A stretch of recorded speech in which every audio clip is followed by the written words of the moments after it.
like to call to order the LAFCO, or Local Agency Formation Commission of Monterey County. Roll call, please. Commissioner Alejo. Commissioner Gorley. Here. Commissioner Gunter. Here. Commissioner Leffel. Here. Commissioner Oglesby. Here. Commissioner Orozco. Commissioner Parker. Here. Commissioner Poitras. Here. Commissioner Snodgrass. Here. Commissioner Stevens. Here. We have everyone. Mayor Orozco has an excuse that. Okay, thank you. I'm here too. Speaking of Supervisor Lopez, In the room. the, I see why. We don't have Don't you forget Chris. right where you're. Otherwise known as CeeLo.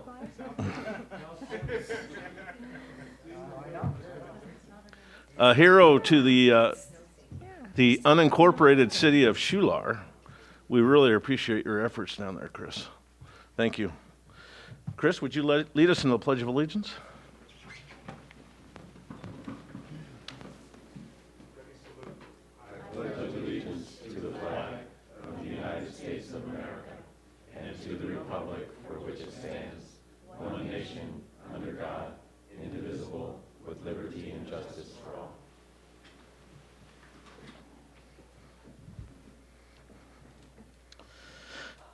Anyone from the public this evening? No? We'll move on to our closed session. We will recess into closed session and be right back.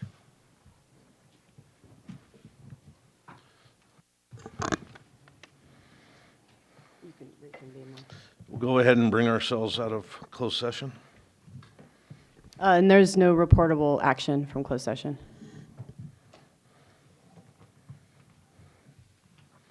Is Les here with us this evening? Les, there he is. Do you want to join me up here, please? Do we have a motion to adopt the resolution? I'll make that motion.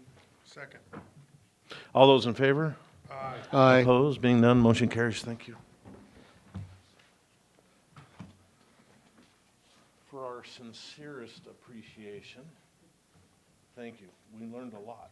There was a lot of years there that between Carmel and their dissolution in the city, or the fire departments, and of course Carmel Valley wanting to become a city.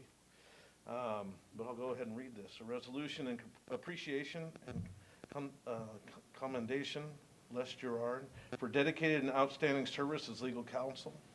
Whereas Les Gerard served as general counsel for the Local Agency Formation Commission from 2008 to 2019.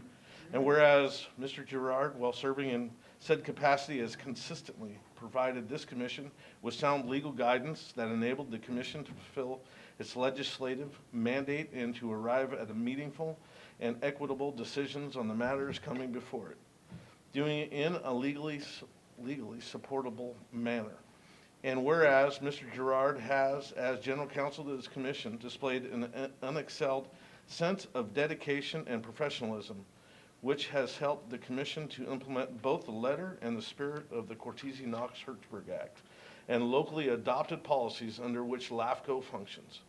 And whereas during many public hearings before LAFCO, Mr. Gerard has consistently maintained the proper perspective and has, through his legal expertise, aided the commission by helping to ensure that all legal procedures were being adhered to and that the hearings were being conducted in a fair and impartial manner open to all. And whereas Mr. Gerard expanded the scope of responsibility upon his recent appointment as county counsel and henceforth required his exclusive focus on representing the county's interest. Now, therefore, for all reasons numbered above, but most certainly not limited to thereto, this commission does hereby express to Les Gerard its sincerest appreciation and commendation to him for his distinguished service, and extended the commissioner's heartiest and best wishes to Les in his role as county counsel. Congratulations. I have some comments. I'll go down to the mic. Sure. And Can I take a picture Oh, of the sure. photo, just to limit space? I get organized here. 4 more years. Okay,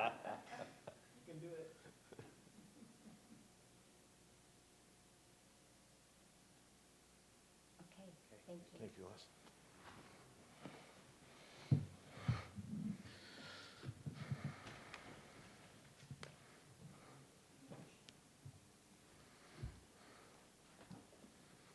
Thank you, Honorable Chair and members of the commission. It has been my distinct honor and privilege to have served the commission since 2008, and I'm extremely humbled by this presentation today.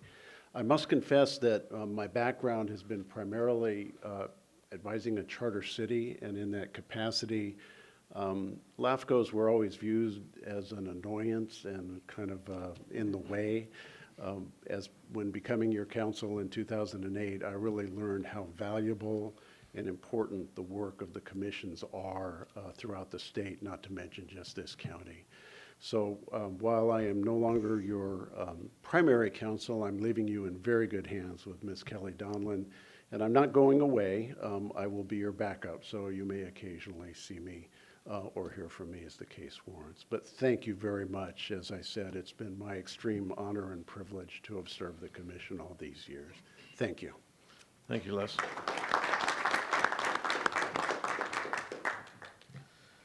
Now move on to our consent agenda. Anyone from the dais? Anyone from the public on the consent? Move it back to the dais. Move consent. Second it. Been moved and seconded. All in favor? Aye. Aye. Opposed? Being none, motion carries. Thank you. New business, consider approval of the annual audit report for the fiscal year ending June 30. Recommended actions. Receive executive officer's report. Kate? Yes, thank you, Chair and members of the commission. Enclosed with agenda item number 9 is the annual audit for the fiscal year that ended in June 2019. And this evening we have before us Karen Campbell, who is our auditor, to present the findings of her report. Thank you. Welcome. Thank you. Chair Gorley and members of the commission, thank you for the opportunity to be here tonight to present the audit report of audited financial statements for LAFCO for the year ended June 30, 2019. Please note that in tab 9, you have 3 items in your packet, one of which is the blue-bound audited financial statement report. There's also a stapled loose leaf letter in there that I'll touch on. And then I believe LAFCO staff have included a copy of some email correspondence that arose after our meeting with the Budget and Finance Committee. At this time, I'd just like to share a few brief comments and then regarding these items. So I recently had an opportunity to meet with the members of the Budget and Finance Committee, and including Commissioners Oglesby, Leffel, and Lopez, as well as Mr. Mike Briley and LAFCO staff. We discussed the audit report at length, and the result is the package in front of you for your consideration. Our audit opinion on the financial statements is what is known as the non-modified or clean opinion. That is the highest level of assurance an auditor can give. As required by government auditing standards, we also included in our report the internal control over financial reporting and compliance found on pages 39 and 40 in the back of the report. We noted no instances of noncompliance as a result of our audit. There was no management letter required to be issued, meaning there were no findings or recommendations encountered during the performance of the audit. What I'd like to do now is just touch briefly on the stapled letter that's in your package. This is what's labeled as the auditor communications letter. This is a required and standard letter issued by all auditors at the conclusion of the audit. It serves as a tool for auditors to communicate certain key items to those who are charged with governance. The key highlights I'd like to share with you tonight are that, again, there were no disagreements with management, there were no audit adjustments required, no fraud was identified, no significant deficiencies or material weaknesses were noted.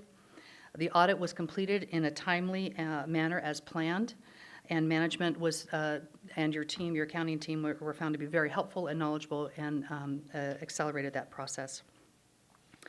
At this point, I'd like to stop and ask if there are any questions.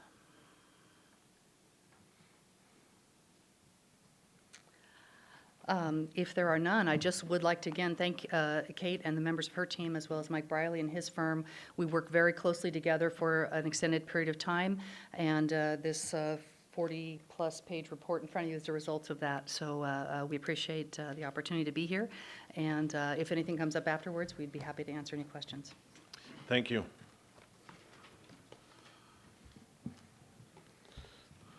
I'd like to reach out to our budget committee and appreciate all the work that you've done, and move this on to any public comments. Anyone from the public? Move to adopt the final audit. Second.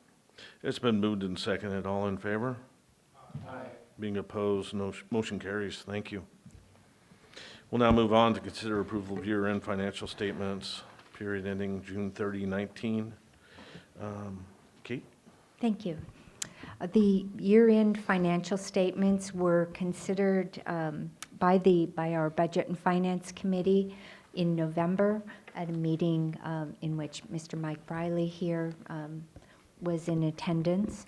And so, Mike, can you please summarize the findings? Sure, thank you, Kate. Thank you. So, as Karen mentioned, we work closely with the auditors. Our firm works as the accountants per se for the LAFCO outsourced accounting. And we meet quarterly with the Budget and Finance Committee, and they're a great oversight for LAFCO, and we really appreciate the help that they provide. Agenda item number 10, the June 30th financial statement. So really Karen covered that. So we work with Kate and issue the regular financial statements, and at fiscal year end June 30th, once we're done, we provide those statements to the auditor, and they've given you an unmodified opinion. So I don't have anything to add to Karen's presentation on agenda item number 10. Agenda item number 11 is the first quarter financial statements for the fiscal year ending June 30, 2020. And we issue, as I mentioned, quarterly statements, review those in detail with the commission, with the Budget and Finance Committee, and those were found in tab 11. I would say that there isn't anything unusual to highlight. You are on track with your budget. All of the revenue that was billed has been, in all intents and purposes, collected as of September 30th. And it's, I think, a good reflection on the budget process. And I think that's about it, yeah. Anything that the commission or the Budget Finance Committee would Anyone like to from the add to that? dais? Seeing none, do we have any public comment? Anyone from the public? Chair, I was a little slow on the uptake, if I might. A couple of things that we've talked to with Mr. Briley from the committee standpoint is if you look at page 7 of the equipment summary, we determined based on a lot of other commissions and boards that we serve on that it is really incumbent upon all of us to kind of make this a little streamlined. So we were asking for a new equipment summary that we will now only show depreciation on items that have a base cost of $2,000 or more. And it cleans it up so that there's not as much accounting time spent showing something that costs $502.51 in 2010. And so it'll just make it so that it's a lot more streamlined and more in line with the overall LAFCO budget, so that we're not looking at pennies and actually operating like a business would. So that was a change that we made. So. Okay. Anything else from the dais? No? Do we have a motion? Oh, Just a quick question. You said all the funds were collected. There's a receivables balance of $36,000 at the end of September. Has that been collected? Since September, it may have been. I don't know what's happened over the last 2 months or so. So Not I'd have to sure. get back to you on where we stand in terms of the AR, the accounts receivable balance. Happy to get back to you on the status of that.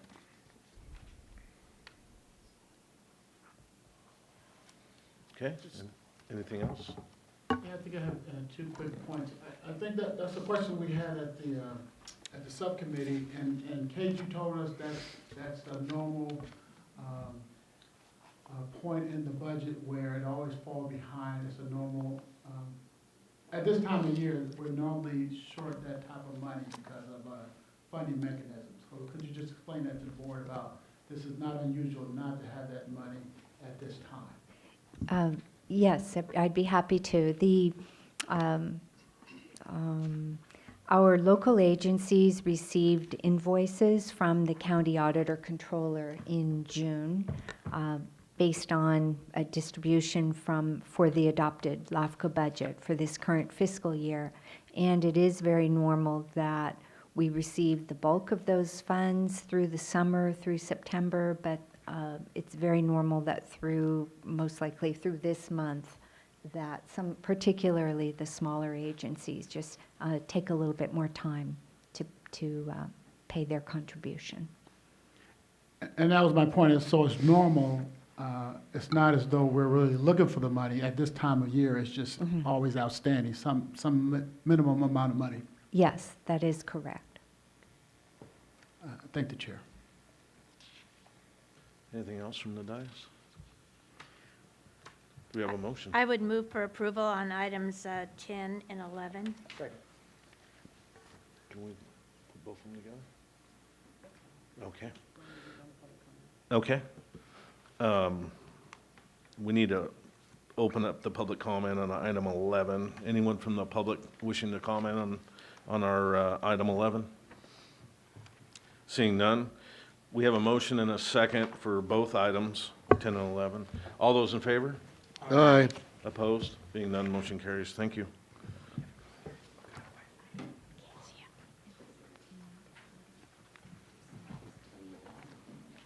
Okay. We'll now move on to agenda item 13, consider report mid-year work program highlights and anticipated future agenda items. Kate? Yes, thank you. And I'm very sorry to our FORA representatives, but if you could give us 5 minutes.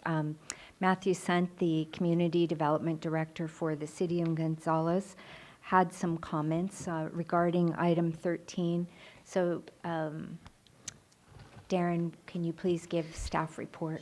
Thank you. Thank you, Kate, and thank you, Mr. Chair. Just to clarify, add on to what Kate was saying, Matthew has another commitment, or the Director of the Gonzales Planning Department has another commitment that he needs to get to as quickly as possible after this meeting. So thank you to our reps for accommodating us just a bit on the schedule today. This item is a slight variation on the usual consent agenda item that we normally have in our monthly meeting packet, where we provide as a consent item a glimpse of our future anticipated agenda items. What we wanted to do today was give you a little bit more of an overview of some items, major items that we're currently working on, and also a preview of some of the bigger items that we see being priorities for calendar year 2020 coming up very, very soon here.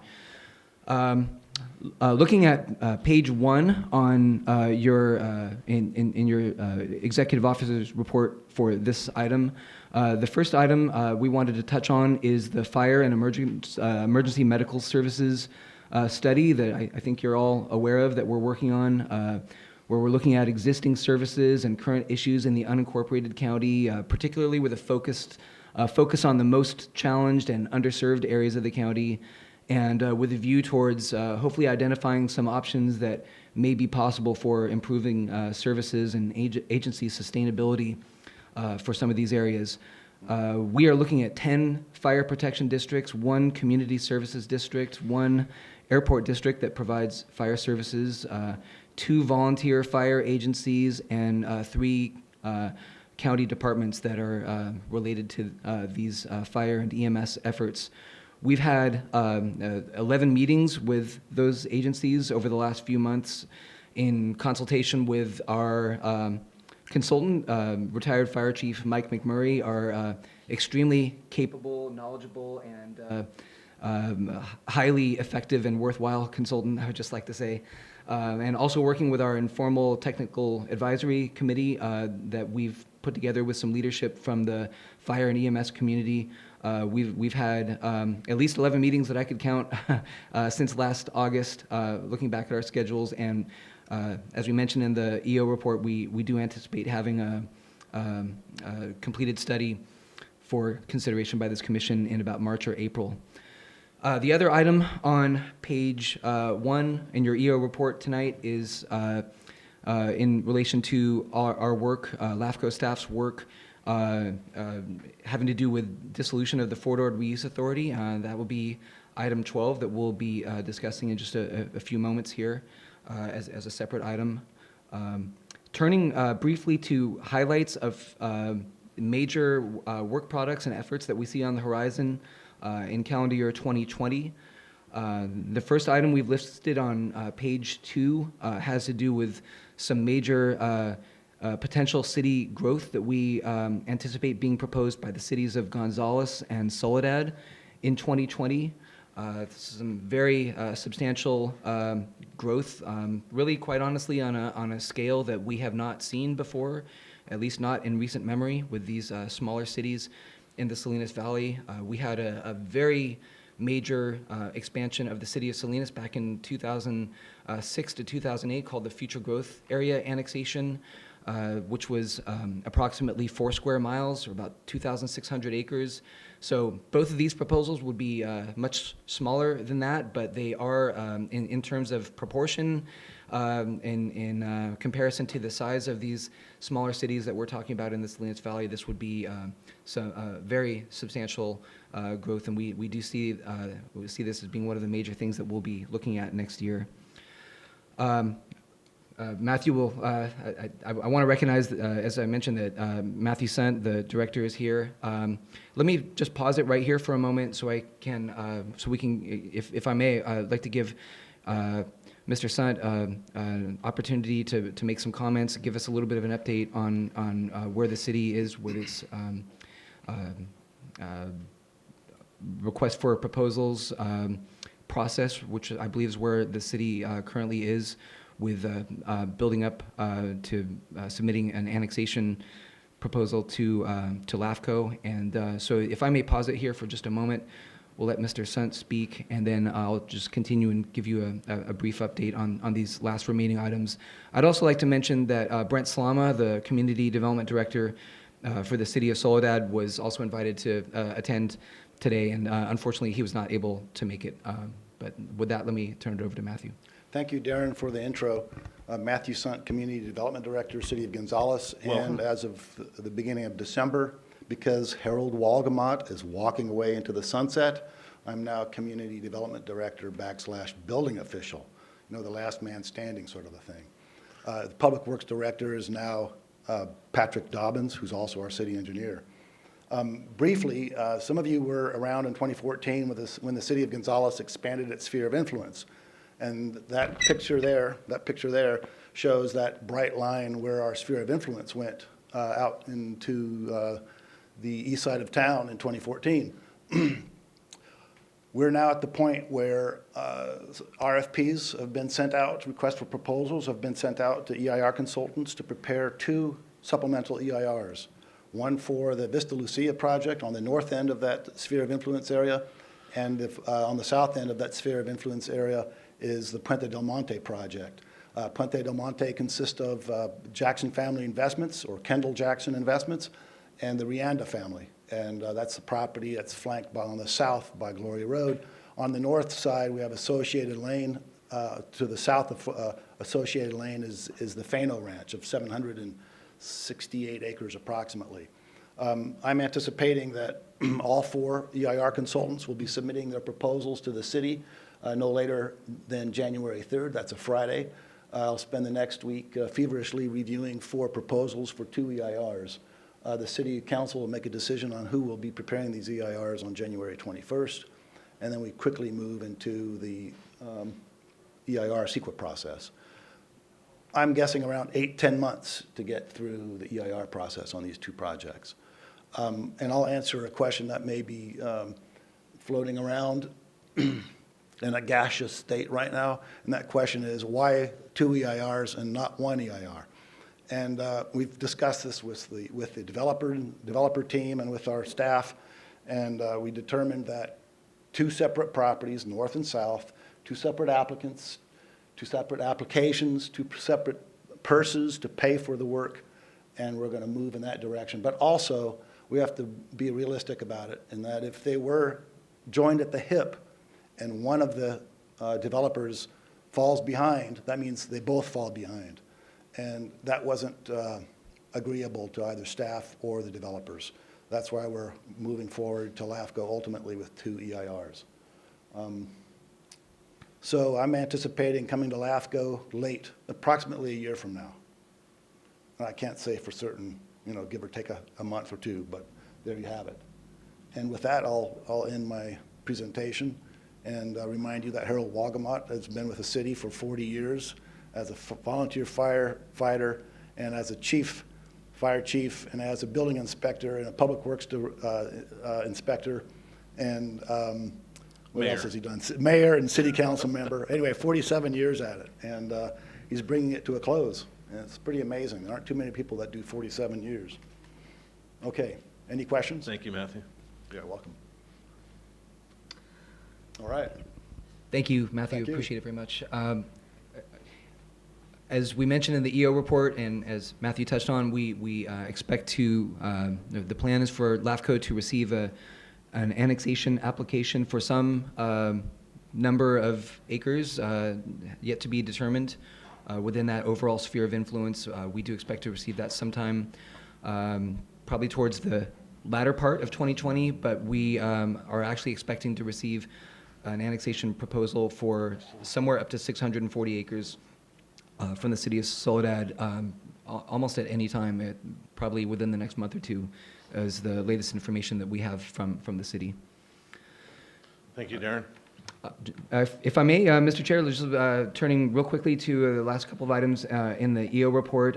Down towards the bottom of page 2, I'd mentioned that we have some municipal service review and sphere of influence studies that we'll be turning to as we reach the end of our process with the fire study and with FORA dissolution becoming less intensive for LAFCO staff's efforts.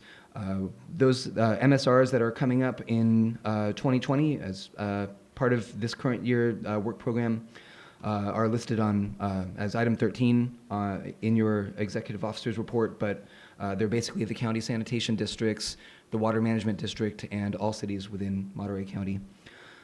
Finally, on page 2, in terms of efforts that we'd like to prioritize in the coming months in early 2020. As we mentioned in the report, we did migrate working with county IT, LAFCO's migrated our website to a new platform that's much more functional. It shouldn't break down as often. It'll be more integrated with a system that's up and running, which is the county's much larger website. Integrated in the sense of it uses the same technology and is going to be user-friendly and can be edited from anywhere instead of going through special software. So what we have is a more functional website right now, but what we'd like to do is move in the direction of having a more visually engaging website that also hopefully will convey sort of a greater overall purpose in the work that we do. Right now, our website, it's a little flat, to be honest. It's kind of it's a little two-dimensional, and it's maybe a little bit bureaucratic in the sense of it will tell the public and the community that what we do, but in terms of regulating the boundaries of cities and special districts and so forth. But it doesn't really give you a sense of there being a larger purpose there in terms of maybe helping to provide for strong, resilient communities and make the quality of life a little bit better for the residents of Monterey County. We'd like to have our website convey a little bit more of that overall fundamental, underlying purpose of LAFCO beyond just the bureaucratic stuff. And in addition, beyond the more aesthetic kind of content to it, we'd like to prioritize some of the information that's been in our work program for a little while.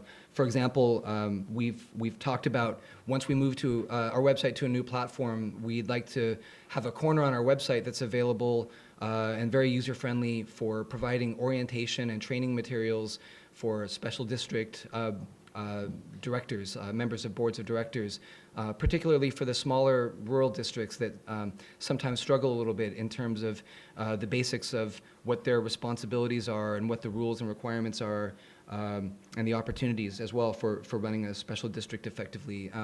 That type of content is something that we have talked to the special districts about. They've told us that they appreciate that, they want that, they would like to see that. And so that's something that we see as being very doable and timely now that we have our new platform up and running. That really concludes this quick, maybe not so quick, unfortunately, overview of the major things that we are working on currently and what we see coming in 2020. The balance of the EO report for this item, pages 3 to 5, are basically rundown of the smaller scale boundary changes and so forth that we have in the works. These are the items that you are accustomed to typically seeing as our consent agenda items. These are the things that are sort of running in the background at all times with us.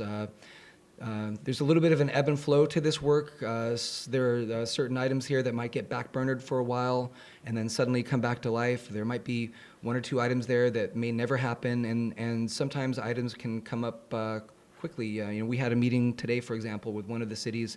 It was the city of Salinas where we had a discussion about that. I'm not sure which item it is, but the Farashi Ranch annexation potential proposal up in outside of North Salinas, where just as a for instance, that one that's probably been on our list for a year or two, but it looks like that might be coming to the forefront very soon. So anyway, those there are items on that list that you may not see coming to you right away, but these are the sorts of things that we are typically working on. From time to time, pretty much all the time, when you look at the entire list. So with that concludes this presentation. We're available for questions, comments, input. Anything from the dais? Seeing nothing? Our dais is fading fast. Anyone from the public? Seeing none? No direction. I think we're good to go on. So we can move on to business item 12, consider status report on Fort Ord Reuse Authority dissolution process. Kate? Thank you. Jonathan Brinkman will provide the presentation. Okay. Chair Gorley and Commissioners, Jonathan Brinkman, LAFCO Senior Analyst. Since our last report, your LAFCO staff have attended a number of meetings related to the Ford dissolution process. I'd just like to highlight a few of these items that have happened over the last month. And I don't want to take too much of the thunder from the presentation from FORA and its consultant.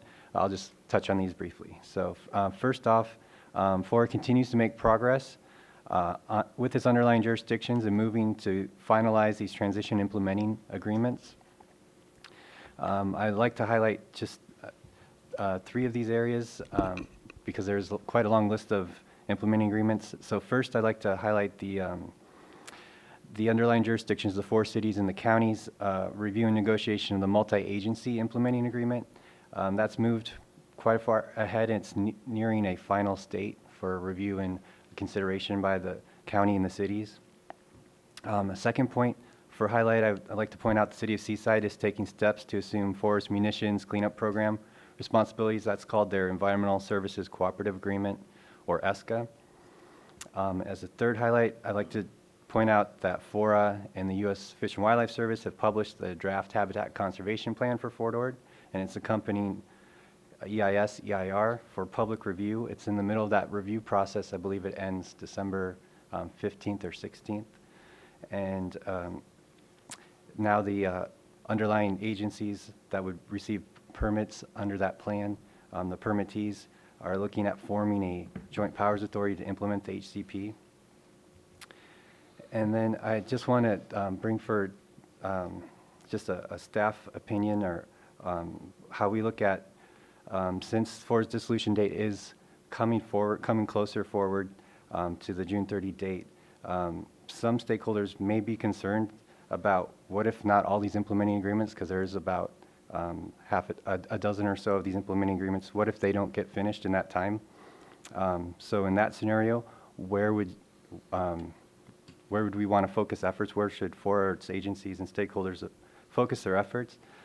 Just from this LAFCO staff person's opinion, the most critical of these implementing agreements would be the multi-agency implementing agreement and also the Seasides agreements for the emissions cleanup program responsibilities. So those are really a key and critical in having a orderly dissolution of FORA. Not to say that the other agreements aren't as important as well. They're very important. These two sets of agreements really would cover how to dissolve FORA and turn over its responsibilities to others. And just as another note, FORA and LAFCO staff and council made progress this past month on the indemnification agreement, in which FORA would transfer $500,000 to LAFCO's litigation reserve. FORA has included this agreement on its board agenda for this Friday for consideration under its consent agenda. And I just want to make a final note before turning over to FORA. Just wanted to highlight that FORA's longtime executive officer, Michael Hulemard, will be retiring the end of this calendar year.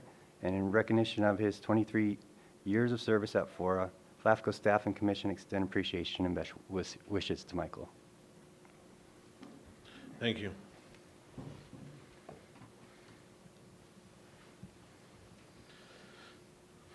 Best Welcome. wishes accepted.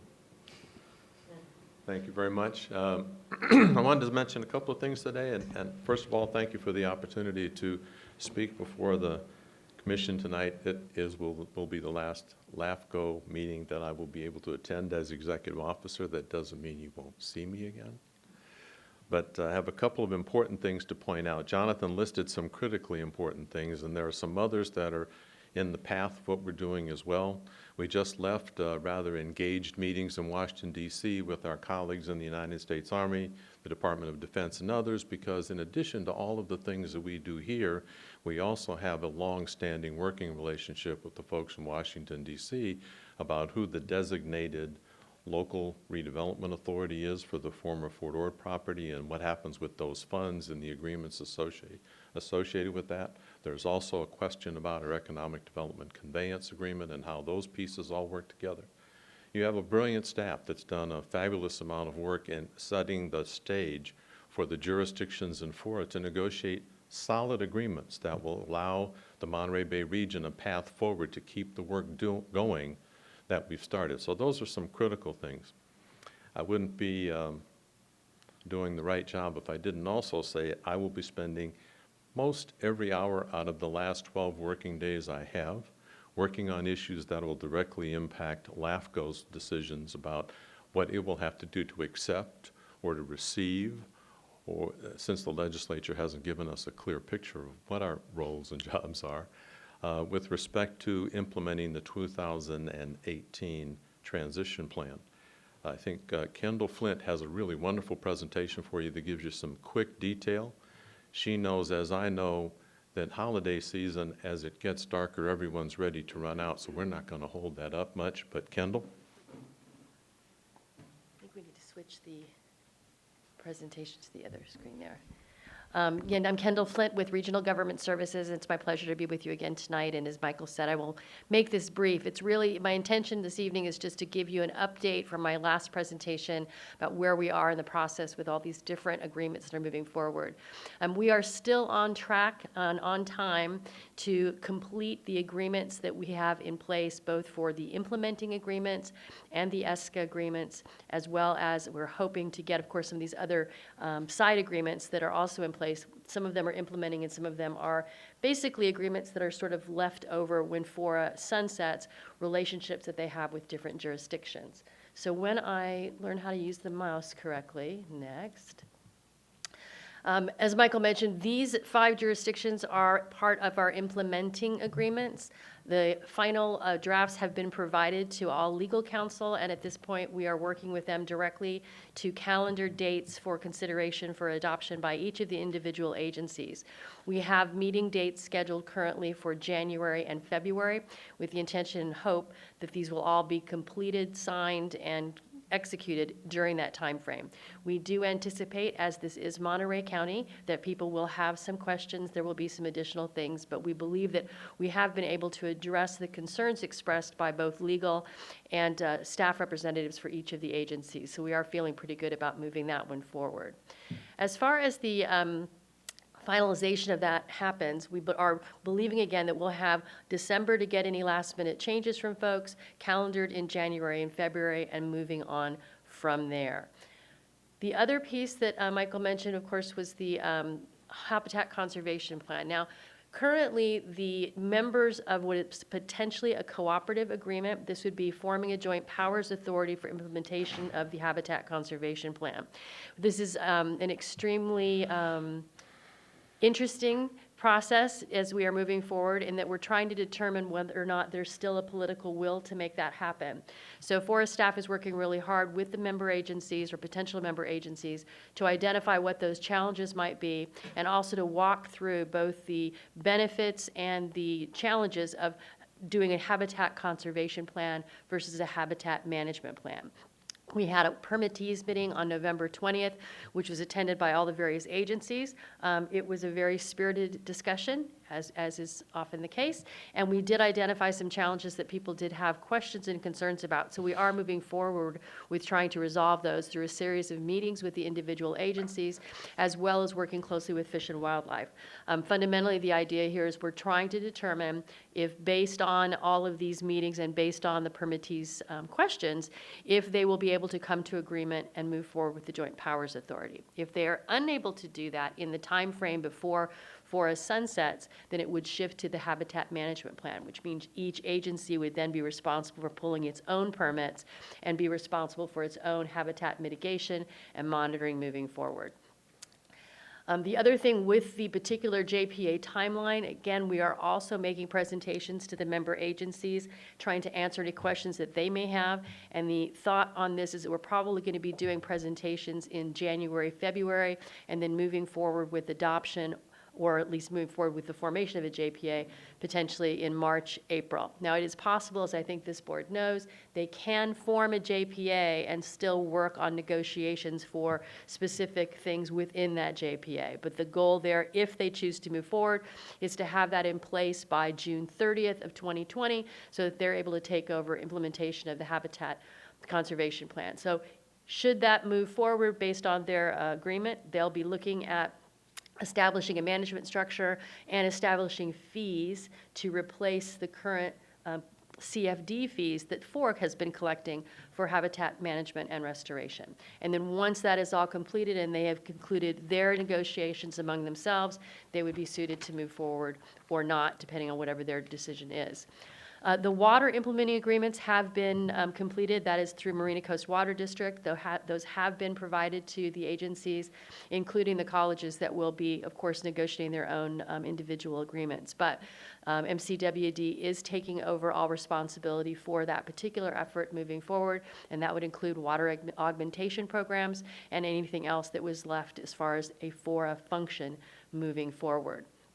Likewise, TAMC, which we're really not going to get into today, but TAMC has already, as I think you know, developed its regional impact fee for what is now the Fort Ord property. So they are able to start collecting that fee for any impacts of development effective July 1st of 2020.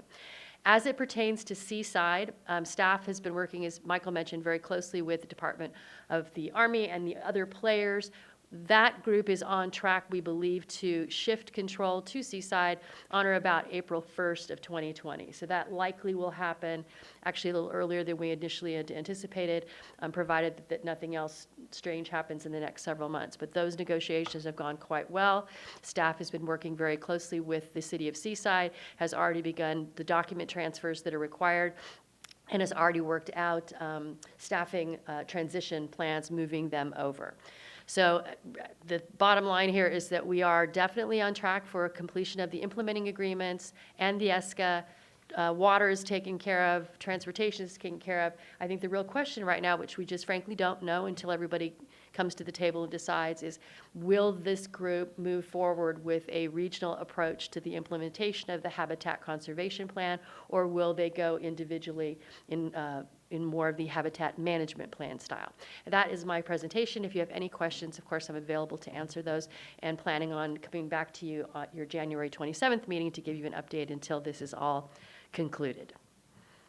Thank you. Any questions from the dais? No?